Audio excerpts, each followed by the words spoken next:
Hello and welcome to Latika Takes, a podcast with me, Latika Berg. Hello and welcome back to the podcast. Thanks again for listening. I'm super glad you're back. And by the way, don't forget to do your homework. If you're liking my podcast, can I please request that you rate, review, and follow me on wherever you listen to your podcasts.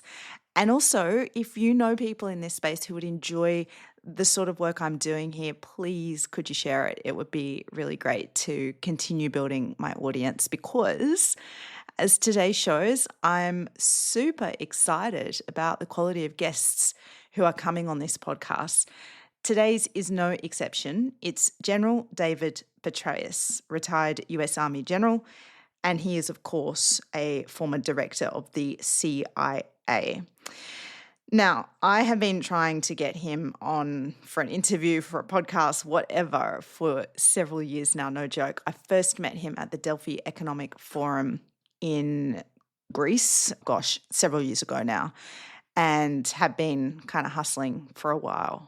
Finally, I made a breakthrough at the Warsaw Security Forum. Thank you very much, by the way, to the team at Warsaw Security Forum for inviting me to this year's conference. It's one that I have been wanting to go to, and I was not disappointed. Lots and lots of thoughts, however, to come about how the Indo-Pacific was discussed in this forum and in this part of Europe. It was really fascinating to observe. Back to David Petraeus. So at Warsaw, I kind of charged up to him and said, look, how about it? You've still never done an interview with me. And happily he said, well, I've got an hour between this time. And I said, what about a podcast? And he was totally up for it.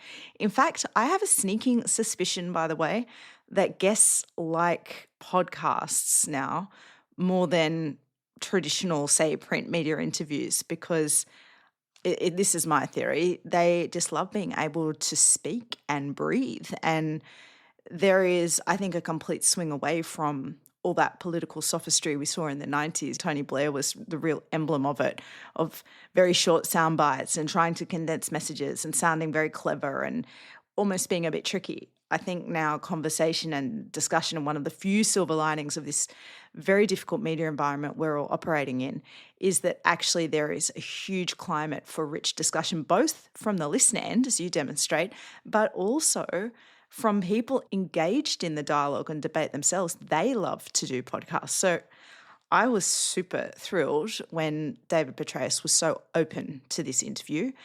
As you will see, it is a great discussion about Ukraine, but it's also a great discussion about the application of Ukraine globally and particularly for the Indo-Pacific, which I do sometimes think gets missed depending on what part of the world you're in.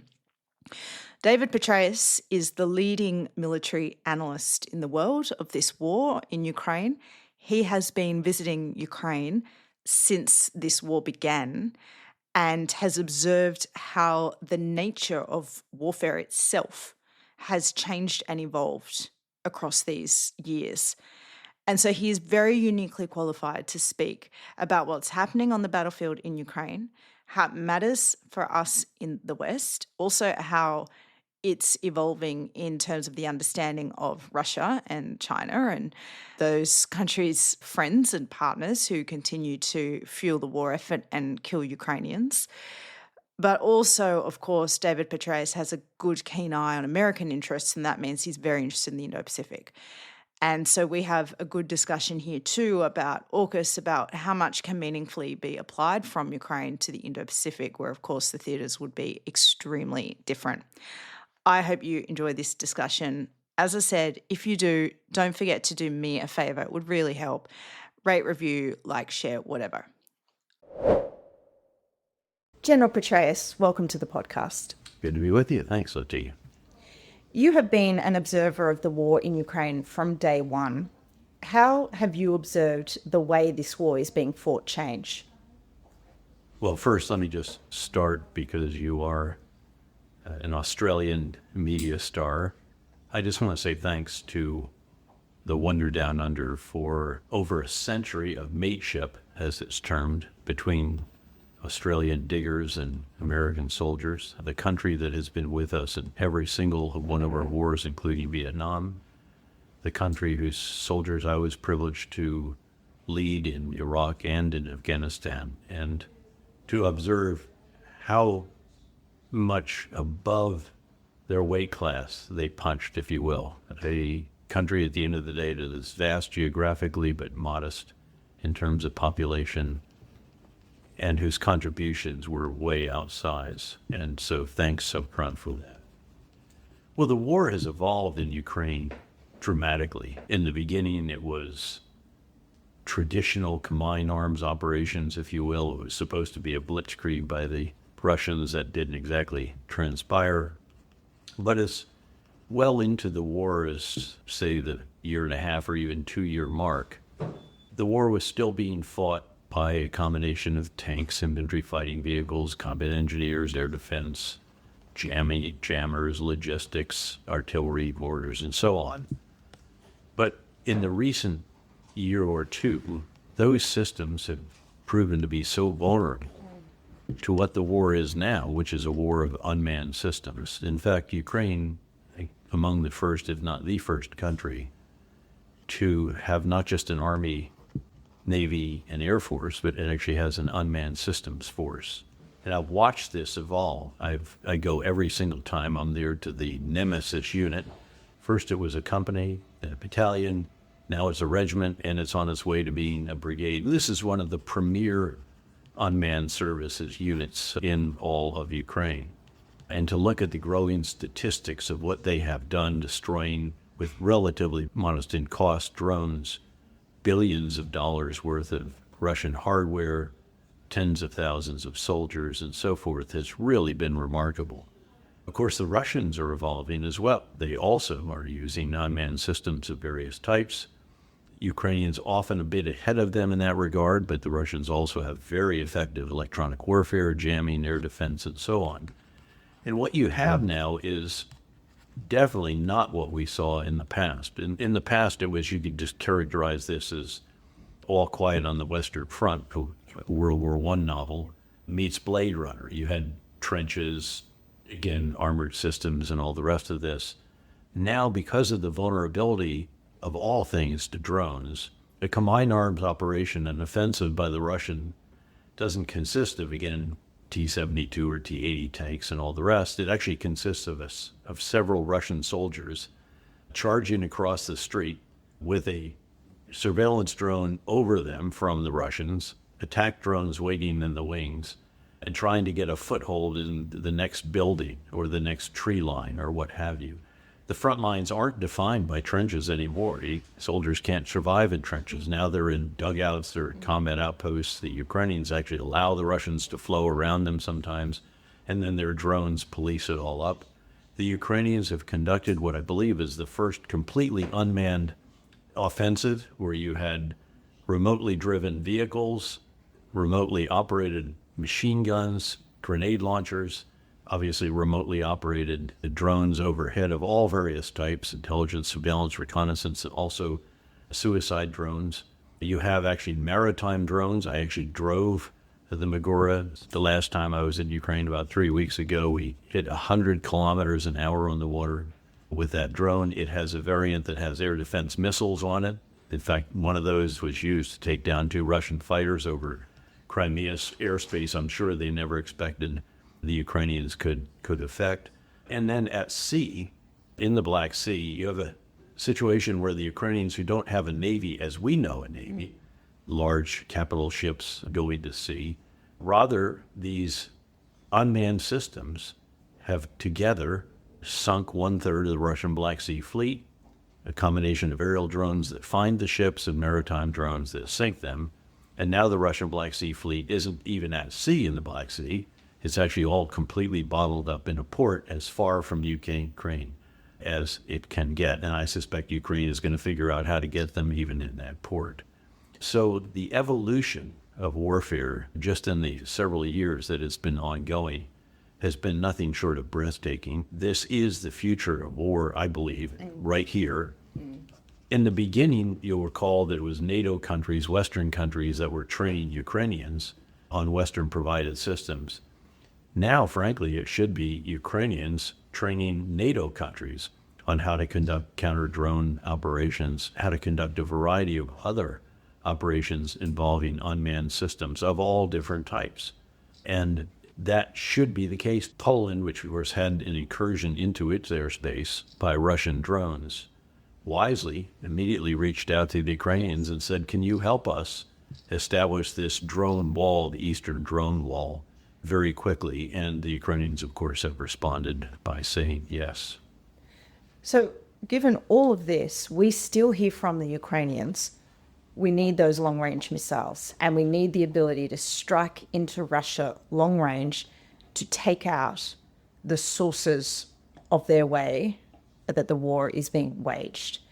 So how do we balance this incredible innovation where Ukraine in so many ways has prevailed and continues to prevail with the need for very traditional methods that are exquisite and very expensive? Well, perhaps I should have noted in talking about the Ukrainian advances that they still very much need the most high-end systems that we can provide when it comes particularly to air and ballistic missile defenses. So again, we're talking about sensors, we're talking about the interceptors, we're talking about the battle management system for all of that. And that should be, in fact, one of the categories that we emphasize in what it is we provide to them in the future. Frankly, they are making the other stuff very, very rapidly and a fraction of the cost of what it is that we can provide. So they're already providing for themselves. They're manufacturing heavy artillery pieces, 155 millimeter helmets, self-propelled. They're making just about everything else that they can use, including, again, 3.5 to 4 million drones this year alone, which is just staggering. At a previous trip when I was here, and I talked to General Syrskyi, the Ukrainian overall commander, and asked him, how many drones just roughly did you employ yesterday? And he said, well, nearly 7,000. Think about this. But of course, when you do the math, if you make 3.5 or 4 million drones, you can have that number on a daily basis. Now, some of these, of course, are suicide drones. Some are that go out, come back, maybe survive 10 to 15 missions. Others are of other categories. But this is what they are able to do now. And by the way, if the EU can figure out how to turn the $250 billion equivalent of frozen Russian reserves in European banks into some kind of bond that they can give to Ukraine, it will enable them enormously. Money, actually, right now is hugely important, not just things and stuff. But no question that, again, they're not making yet F-16s, much less F-35s. They're not making Patriot missile systems and interceptors and so forth. There is still quite a bit of very high-end kit that we do need to provide to them. And I would like to see us provide longer range missiles of whatever type that might be. But I will also note that here again, the Ukrainians have a new system. It's called Flamingo. Yes. It has a 3,000 kilometer range. That's 10 times the range of the Army tactical missile system that we have provided to them. It has a 2,000-pound old Soviet bomb on its nose that they've adapted to this, and they put a jet engine on the back.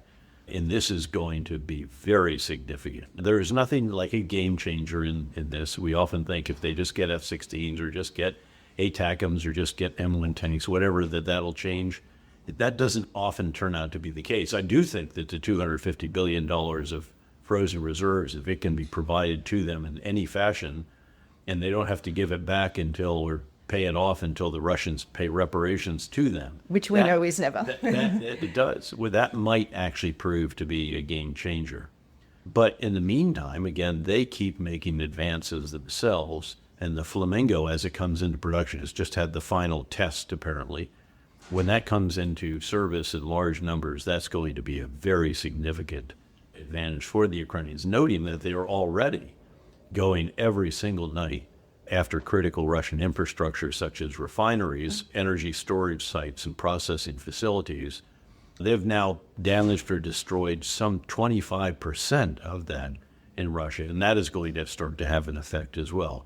Noting that as well, if the EU's 19th round of sanctions could be approved, which hopefully then would pave the way for the U.S. sanctions that are sitting in the U.S. Congress. 84 of 100 senators support these, by the way, to give you a sense of the bipartisanship in terms of support for Ukraine.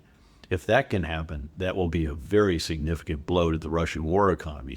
Because I think there should be two packages of simultaneous actions going on. The first is to provide more military support to Ukraine in the areas that is required, and money. And again, here this Euroclear bond issue becomes very important to enable the Ukrainians to stop the Russians cold on the battlefield, which would be huge.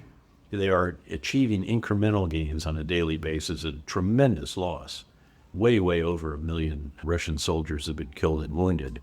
But then also to improve the Ukrainian air and ballistic missile defenses, because every single night Russia is sending huge numbers of drones and missiles into Ukraine and enabling them to defend better against that. If you combine that with stopping them on the front lines, and then a second group of actions of crushing the Russian war machine, the war economy, and also punishing those who are enabling it, those who are providing the components to enable the military-industrial complex to continue to produce weapon systems and ammunition, and going after those who are still buying Russian oil and gas. If you combine these two groups of actions, I think you actually could get to a point where President Putin recognizes that this is a war he cannot afford to continue. And then you might actually get some serious negotiations and the prospect of a durable peace agreement of some type. And by the way, that would need to be underwritten by Western countries also issuing guarantees to Ukraine. It'd be like the snapback guarantee. If this happens, then we will do the following to help you, and also warn Russia that if you resume aggression, that we will also take actions that, again, punish you and those who enable you. We saw recently after the UN General Assembly, President Trump came out and said, I now believe that Ukraine could win all its territory back. Which was huge to hear, by the way. That's a really significant statement by a U.S. president, as was his admonition that if Russia flies an aircraft in the NATO airspace, it should be shot down. Both of these, I think, are very significant statements by a U.S. president who had been trying to give Russia every opportunity based on his relationship with President Putin, including the red carpet treatment in Anchorage, Alaska. And how has Putin responded? By sending the most drones and missiles into Ukrainian airspace, by violating Polish airspace, Estonian airspace, other countries' airspace, drones all around Danish airports and so forth. Should be very clear, and I think it is to President Trump. I think this is his frustration now being voiced, that Putin is the obstacle to peace. It is certainly not Ukraine. Is Ukraine capable of taking it back to 91 borders? Because it seemed in the last 18 months or so, even the Ukrainians had started to give up on that dream. It's probably a bit aspirational right now, but nonetheless, I was very pleased to hear President Trump give voice to that aspiration. I don't think it is impossible, actually. I think that if we provided enough to Ukraine, that they could, at the very least, build on what they're already doing. They have a counteroffensive going on right now. They have actually liberated hundreds of square kilometers of territory that was controlled by the Russians. I don't know how far that could go. I think it's good to be cautious about that kind of expectation. So but this again, is more negotiating. good to hear. Well, we don't know, but good to hear regardless, because it is clearly President Trump realizing once again that this is Putin who's the obstacle to peace, not the Ukrainians. Yes. You spoke before about some of these things in the war becoming obsolete compared to the first year of the full-scale invasion. Tanks is one of them. My country is... I don't think they're forever obsolete. I think there's still a place for traditional hardware on the battlefield. How you employ it, though, I think is the question. What gives it the cover against the unmanned systems of the other side and so forth. So this is an evolution. It's certainly not the dominant force that it was in the first year and a half of this war. But does it mean that the style around military contributions to Ukraine needs to change?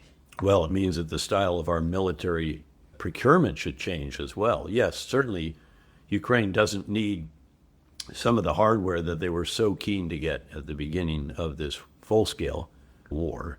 And it has huge implications, though, for all of us and all what we should be doing. I have repeatedly and publicly said that I don't think we are transforming our forces as quickly as we should. If you look at the Indo-Pacific and you want to maintain deterrence, there keep in mind that deterrence is a function of two elements: the potential adversary's assessment of your capabilities on the one hand and your willingness to employ them on the other. And I don't think we are transforming our capabilities as fast as we all should, given what has transpired on the Ukrainian battlefield, which I would submit again is the future of war, noting that obviously, although there is a maritime component to it, it's by no means as maritime as would be some kind of operation in the Indo-Pacific region. So this is interesting because many of the critics of AUKUS in Australia, and we hear this quite often, say that we don't need nuclear-powered submarines. We actually do need nuclear-powered submarines. And in fact, undersea is one of the domains in which I think traditional capabilities are still very, very significant. And why is that? Is it because of the range? Well, we don't yet see drones undersea that can actually detect and take out submarines. Now, it's coming. And in fact, you'll know that, of course, that Ghost Shark, which is an Anduril product, and I should shamelessly note that Advanced Navigation, which is an Australian technology company in which KKR is invested, I'm a partner in KKR, one of the world's largest investment firms, that capability is going to be very significant. But undersea is still the area where it's very difficult to find and then to engage undersea vehicles. On the surface of the sea, on the other hand, and above, on the ground, in the air, and so on, there is such ubiquitous surveillance now that it is very, very hard to survive, and you have to have a huge standoff depending on the capabilities of the adversary with which you're engaging. And this is, again, why I think we should be transforming our forces much more rapidly from, this is very simplistic, but you'll get the point, from a small number of large platforms that are also heavily manned, exorbitantly expensive, and exquisitely capable, to be sure, but much less survivable, to a massive number, the kinds of Ukrainian numbers of unmanned systems. And they should be under the sea, on the surface of the sea, in the air, on the ground, even in outer space, cyberspace, cognitive space, anywhere in which conflict is ongoing. And you think that works in the Indo-Pacific context? It will have to have some certain capability enhancements. Obviously, one of the challenges with some of the systems that are flying around Ukraine is a limited range. And this is particularly true of the suicide drones that they use. In fact, one of the challenges on the battlefield there right now for both sides is that they can reach only a certain distance across the front lines into the rear of the enemy before they get to a place where they really can't range with the energy sources that they have on these relatively modest-sized suicide drones. In fact, the Ukrainians now, they're experimenting with a mothership. This is a much larger drone that has a bunch of suicide drones hanging underneath it. It goes as far as it can, and then it launches the suicide drones, and that gets them deeper into the enemy's rear. Because there is a space there, you might call it the operation. The tactical space is the most lethal in history, the front lines, if you will, and say 10, 20 kilometers from them. But then there's an area that is much less vulnerable because of the range of these systems. And of course, that's the issue that will have to be resolved in certain cases. How you're going to use these, I think, is a big question. But you'll recall, this is public out there, that the Indo-Pacific commander wants to turn the Taiwan Strait into a hellscape. That is his term for his description of what he wants that to be should there be aggression across that strait. And you can't do that unless you actually have enormous numbers, again, of unmanned systems of all types, as I've laid out. When I was in Kharkiv, I went to a drone munitions factory, and they were explaining how they can recalibrate their drones within a day or two. It's extraordinary. Again, this is, you think about the partnership they have between those who design the drones, those who manufacture them, and those who operate them. And it's all three together, literally often in the same room. And they can make software changes almost on the spot. They can make hardware changes within a week or two. Contrast that with our system, where you have these incredibly detailed, long descriptions of the material requirements, and then they have to come back with a request for a proposal, they're called. Then a proposal comes back, and it goes back and forth, and they argue and sue each other, and after the decision is made and so forth.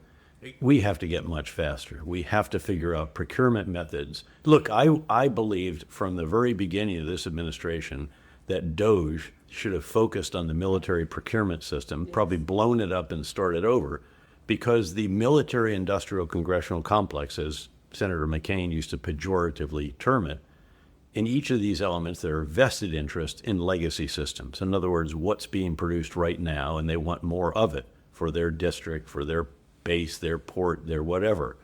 And we have to break that. So we've got to be much more rapid in what it is that we're doing. This is why, again, some of these firms like Anduril are so important in what they're doing. They have a completely different operating style. Anduril is actually producing manufacturing capacity. They're building it before they even have a contract to employ it. That is revolutionary, as are many of the features of how they operate. And we need more of those to compete with the so-called defense primes, which have gone down to a very small number, with much less competition than we used to have when we were spending during the Cold War period. You're someone who's been on the battlefield in war, and you're someone who can oversee intelligence collection and analysis. You're also now a civilian. Why do you think our governments are so slow in learning the innovation piece? Is it possible that you actually can only speed up in this way when your back is against the wall and the gun is to your head like the Ukrainians? Well, it certainly helps innovation if you're fighting for your country's survival. If all of your tech geniuses come home from Silicon Valley or Silicon Alley or wherever they were, if they're all contributing. Again, the Nemesis Regiment now, soon to be brigade, was actually founded, the co-founder was a former prime minister of the country. I mean, this is how invested they are in these particular initiatives. And if you're fighting your war of independence, all hands are on deck, all are devoted to what is necessary to enable the country to survive. We did see a bit of this, frankly, during the surge in Iraq, which I, of course, was privileged to command, in part because we were losing. And President Bush had staked a great deal on the surge. This is, in a way, his legacy to show that the war he had decided to engage in could be turned around. And all of a sudden, with Secretary Gates as the Secretary of Defense, Admiral Mullen as the Chairman of the Joint Chiefs, and again, President Bush convening every Monday morning, 7:30 to 8:30 a.m. Nothing ever starts in the Oval Office or the White House before 10 a.m. He would convene every Monday morning at 7:30 a.m. the National Security Council. He'd be at the head of the table, and he would go into a video conference with the ambassador in Iraq and me, both of us having just been put in for the surge. And in that period, all of a sudden, Secretary Gates, who loved bureaucratic warfare as well, and excelled at it, all of a sudden you see the mine-resistant armor-protected vehicle produced in very large numbers very quickly. All of a sudden you see many, many more drones. You see more of the kit that I've been calling for, we'd not gotten. In fact, when I came home, I had a 2-star tour in Iraq, a 3-star tour. I came home from the 3-star tour. I wanted to get V-shaped hulls and so forth for our soldiers right away. We were actually buying them with U.S. money from South Africa for the Iraqi security forces that I was helping to rebuild, but we couldn't get them for our own soldiers. All of a sudden, with Secretary Gates and the President driving this, all of a sudden, again, you see enormous progress.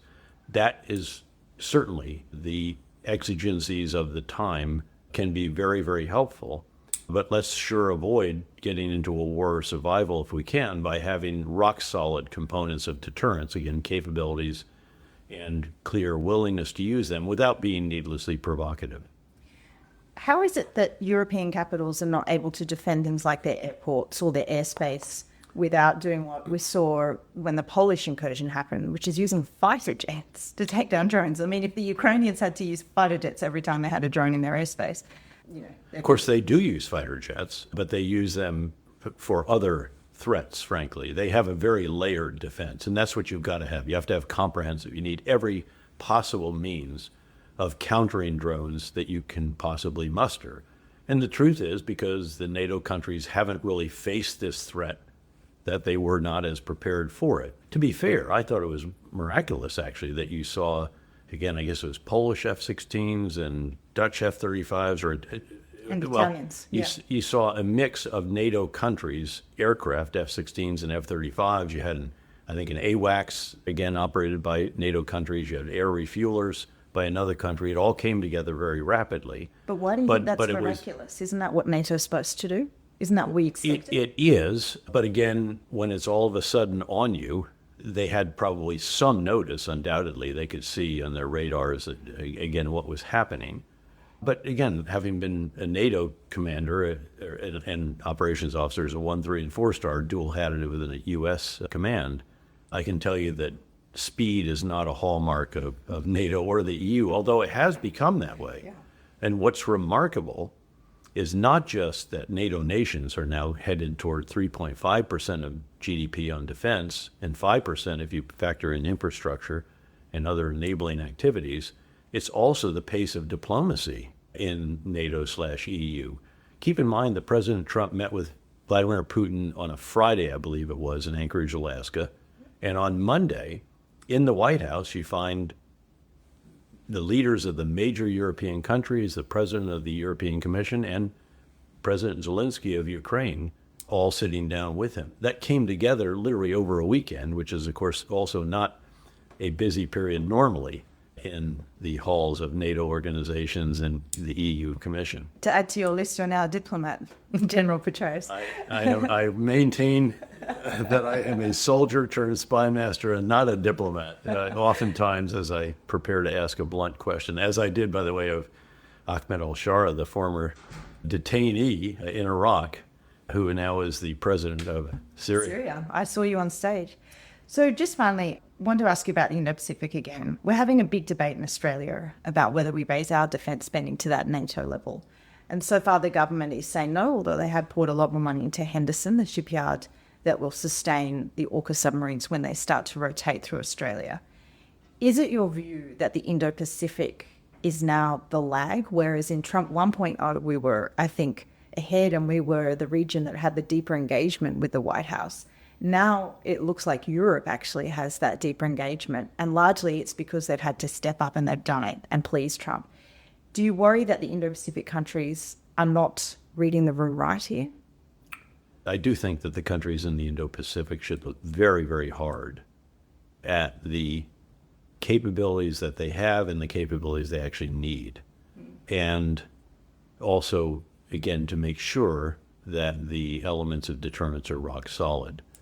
There have been some really promising developments. I think among the biggest of these is the Philippines' recommitment to the alliance with the United States and with the other countries in the region. The relationship between the U.S. and Australia has gotten even deeper than it ever was before. We see other countries in the region, again, Japan and many others, that are dramatically increasing their defense spending. I think Japan is doubling its defense spending over a 10-year period or something like that. But again, it comes down to what is necessary to ensure that deterrence is absolutely solid. And I don't think that we yet have the capabilities for that. Again, including from my own country, which is spending a huge sum of money on defense. The question is, how are you spending that money? And should you be transforming more rapidly? To his credit, our Secretary of Defense, at least when he signed the executive order, Pete Hegseth, has directed the services to dramatically increase the pace of development of unmanned systems. But, you know, we're producing only a few 100,000 drones a year or so. Again, Ukraine, a country with much less economic capability, is producing nearly 4 million, and that will increase if they get the additional funding from the European Union. So again, I think it's a combination of how much more should be spent, but also what should we do with that money.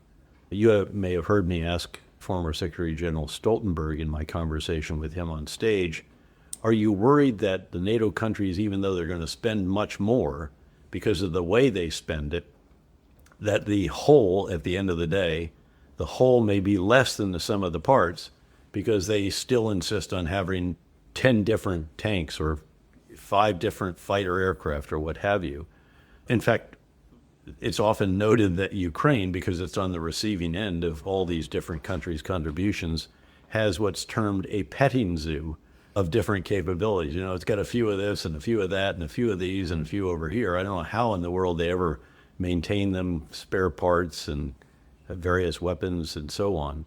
But I think we have to do some real serious looking at what we are going to buy, as well as how much we actually spend in that process. And I would submit that we do need to spend more, and I would also submit that we need to accelerate the pace of transformation based on the future of war that we can see played out right before us in Ukraine. And finally, do you think that the 3 years of war, we're approaching 4, in Ukraine has altered the thinking behind what President Xi might do in Taiwan?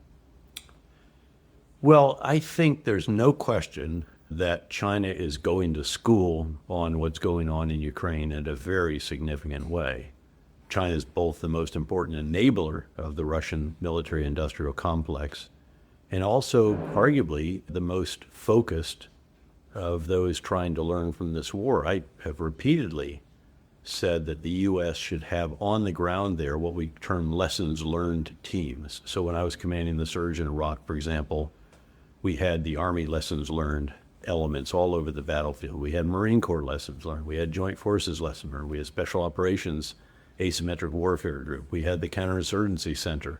All of these elements were out there on the battlefield identifying lessons that units were learning and then bringing them eventually to me. There was, on my battle rhythm, you recurring meetings and activities, there was 1 hour every single month that I sat down with the full colonels that were the heads of these teams on the ground. They went through a process by which they arrived at this, and they would present to me the lessons that they thought we needed to learn. Because, of course, the lesson is actually not learned when the Center for Army Lessons Learned identifies it. It's learned when it's actually incorporated in your big ideas, if you will, your strategy, your standing operating procedures, your campaign plan, all the rest of this stuff, communicated throughout the entire force, then actually implemented and then refined as you continue this process of strategic leadership. And for what it's worth, 1 hour a month, I also would do a video conference back to the United States to the guy that took my place at the Combined Arms Center at Fort Leavenworth, who had 5 or 6 different hats,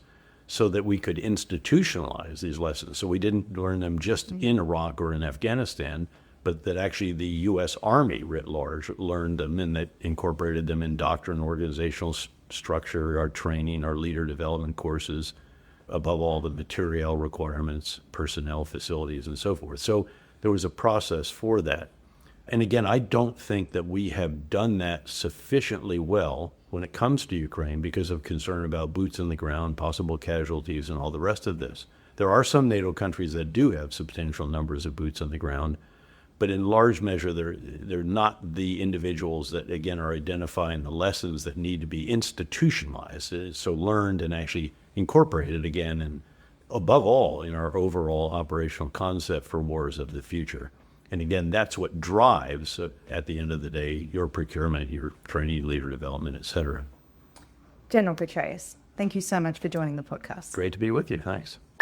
You've been listening to Latika Takes with me, Latika Burke. You can find my work at latikambirk.com and this podcast where you find all your podcasts. See you next time.